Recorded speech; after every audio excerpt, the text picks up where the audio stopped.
Hi, this is Jaden Han, and this is Wylock 7th grade lesson 3. So the first set of problems involves finding the sum. So let's do 1 and 2.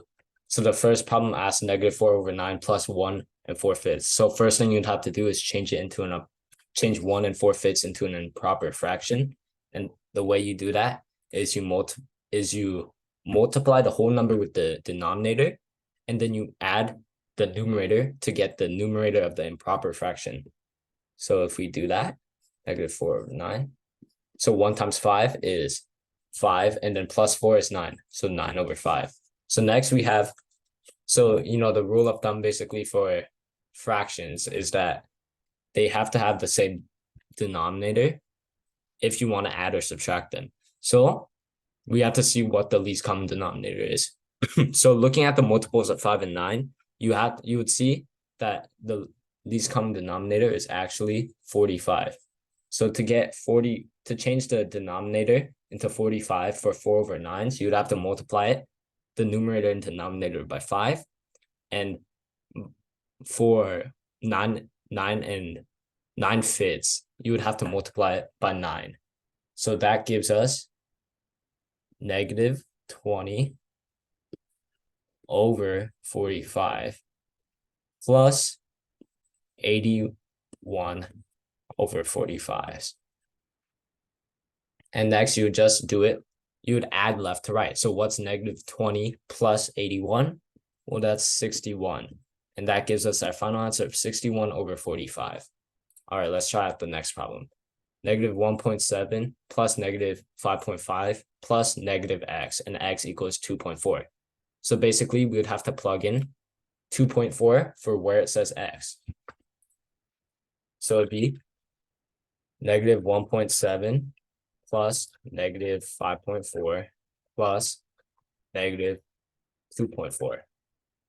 So when it just says plus negative, that you could essentially just simplify that into minus. So because you're adding a negative number, which just means you're basically subtracting. So now we have -1.7 minus 5.5 minus 2.4. So once you add those decimals up, you get your final answer of -9.5.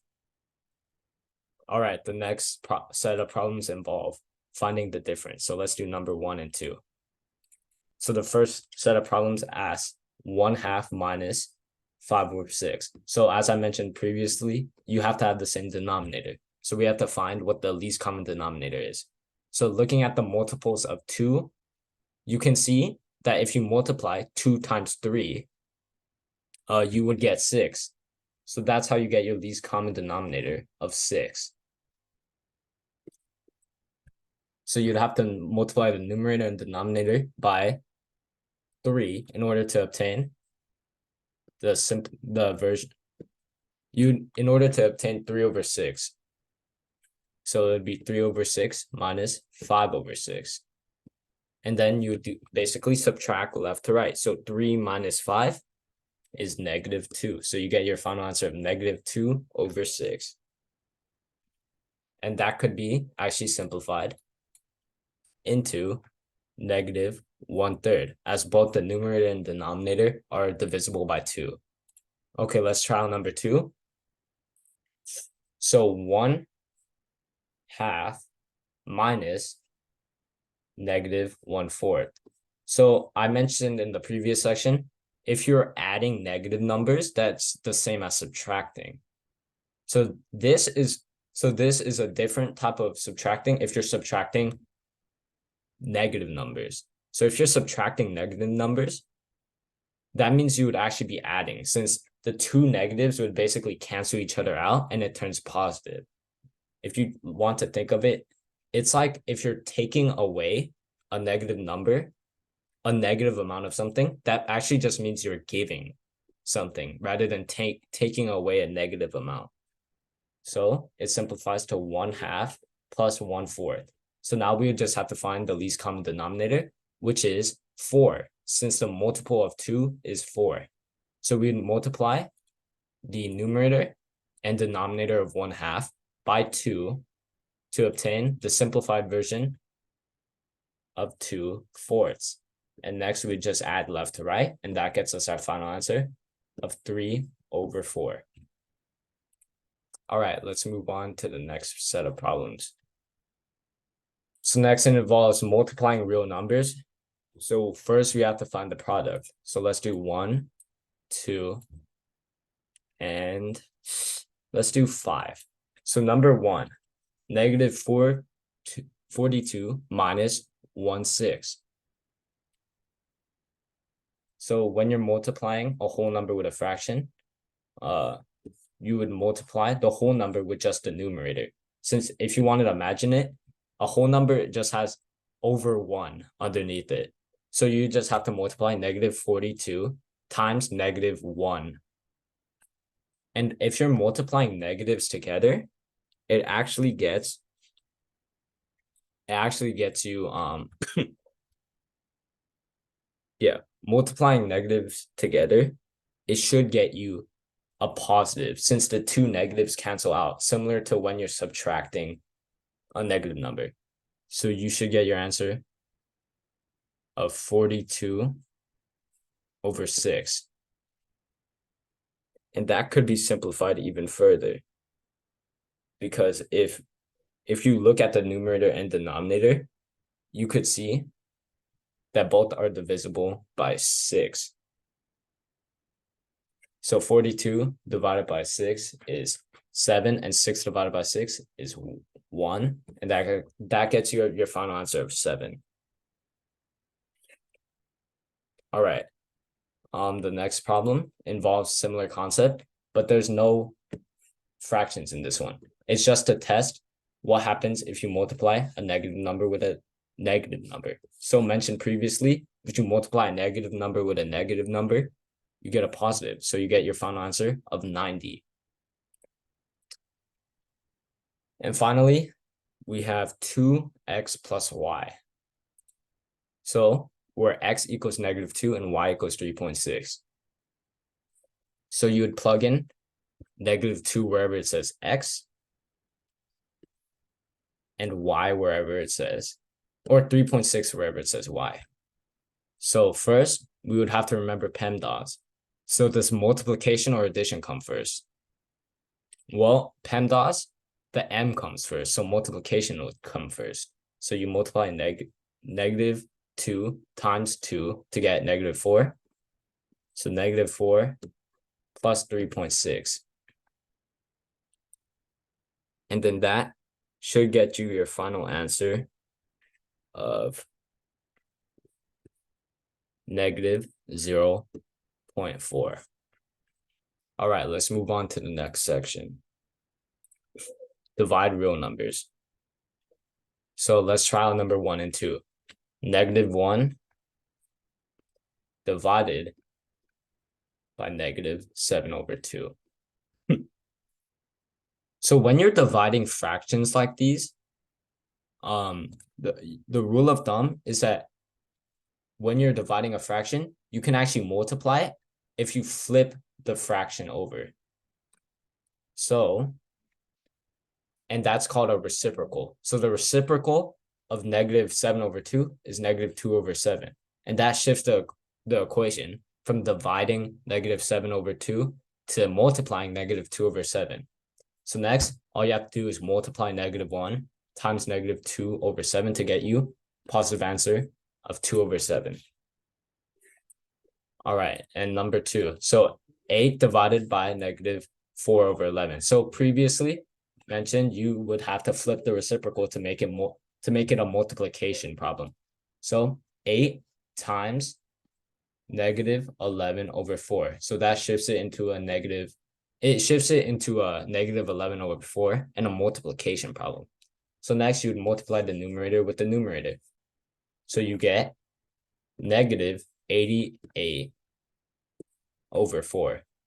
And negative 88 over 4 can simplify into negative 22, which is your final answer. All right. So let's try out ordering square roots and real numbers. Okay. So when you order square roots and real numbers, you have to remember what the perfect squares are. So we could see over here the square root of 9 is actually 3, because 3 times 3 is equal to 9. So we have negative square root 12, negative 3.7, and square root 9. Yeah, square root 9 and 2.9. So when it says order square roots, real numbers. All right, I'm going to assume that they want us to order them from greatest to least. All right, so when you're trying to like decide what the value of a square root is, just estimating, you just use the perfect squares as like a guideline. So square root 12, what two perfect squares would it be in between? Will it be in between negative square root 3? I mean, negative square root 9, which is negative 3, and negative square root 16, which is negative 4. So we know that it's in between negative 4 and negative 3. So would that be greater than? So would it be the least, the lowest valued number in this equation or in this set of numbers? That's what we have to decide. Well, it would actually, negative 3.7 would be the lowest number, because negative square root 3 has at least, it's in between negative 4 and negative 9, but it's more towards the middle, or it's more towards negative 3. So it wouldn't be as greater than negative 3.7. And then the rest is just, so negative 3.7 would be the lowest, negative square root 12 would be next, followed by 2.9, and square root 9, which is basically just 3. All right, next problem involves solving square roots. So 6 times square root x plus 3 when x equals to 100. Okay, so first we have to plug in 100 where it says x.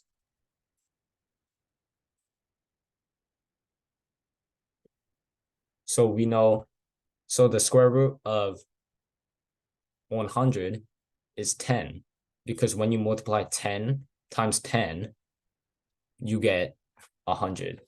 So 6 times 10 plus 3. Now it's just order of operations.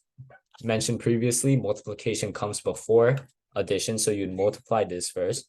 So 60 plus 3, and that gets you your final answer of 63. All right, final problem, word problems. The equation W equals B equals 4B represents the weight reflected by the number of bags. How much does the bag weigh?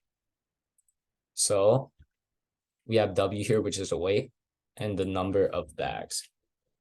So how much does the bag weigh? Well, in order to find that out, we would have to decide. We would decide how much. So the W is basically, they didn't give us a unit, but let's just assume it's in pounds. So for every one bag there is, the pound would increase by 4, or the weight increases by 4 pounds. So let's say if there was only one bag, W equals 4, 1, and you would get your final answer of 4 pounds. So that gets you your final answer of how much the bag weighs, because one bag weighs 4 pounds. All right, that's pretty much all for today. Thank you for watching.